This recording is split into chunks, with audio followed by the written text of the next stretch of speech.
حضرت عائشہ صدیقہ رضی اللہ تعالیٰ عنہ فرماتی ہیں میرے پاس ایک عورت آئی تو میں نے اس کے ساتھ 2 بیٹیاں تھی اس کی، میرے پاس 3 کھجوریں تھی، میں نے اس بی بی کو دے دی۔ 2 بیٹیاں تھیں۔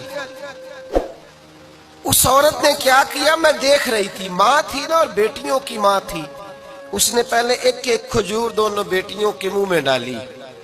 اور پھر جو کھجور اس کے پاس بچ گئی میرا خیال تھا یہ کھائے گی، لیکن اس ماں نے اس کھجور کے 2 ٹکڑے کیے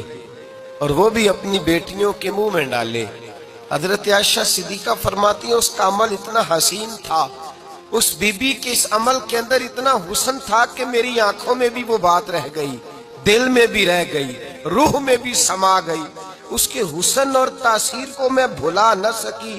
شام تک وہ کیفیات، وہ انداز، وہ اس عورت کا طرز، اس کا وہ انداز میری طبیعت کے اندر بار بار مجھے اس کی طرف متوجہ کرتا رہا۔ شام کو محبوب تشریف لائے، نبی کریم صلی اللہ علیہ وسلم شام کو جب تشریف لائے تو حبیب پاک علیہ السلام کو میں نے بتلایا، میں نے کہا حضور بی بی آئی تھی، اس کا چہرہ بتا رہا تھا کہ بھوکی ہے، لگ رہا تھا کئی دنوں سے کھانا نہیں کھایا، 3 کھجوریں تھی ہی میرے پاس 3،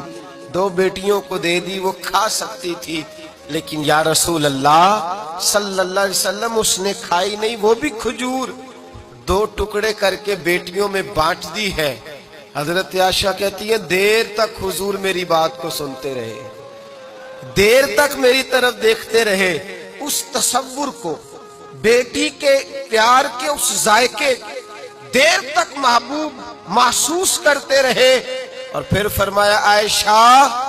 جو دنیا میں بیٹیوں کی وجہ سے آزمایا جائے گا، جب قیامت کا دن آئے گا تو رب اس سے حساب نہیں لے گا، بے حساب ہی جنت میں داخل فرما دے گا۔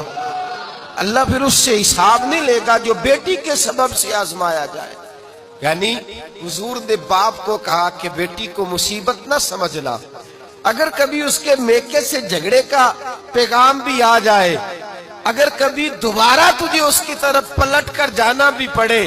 میرے نبی پاک صلی اللہ علیہ وسلم سے کسی صحابی نے کہا تھا یا رسول اللہ بہترین صدقہ کون سا ہے؟ حضور بہترین صدقہ کون سا ہے؟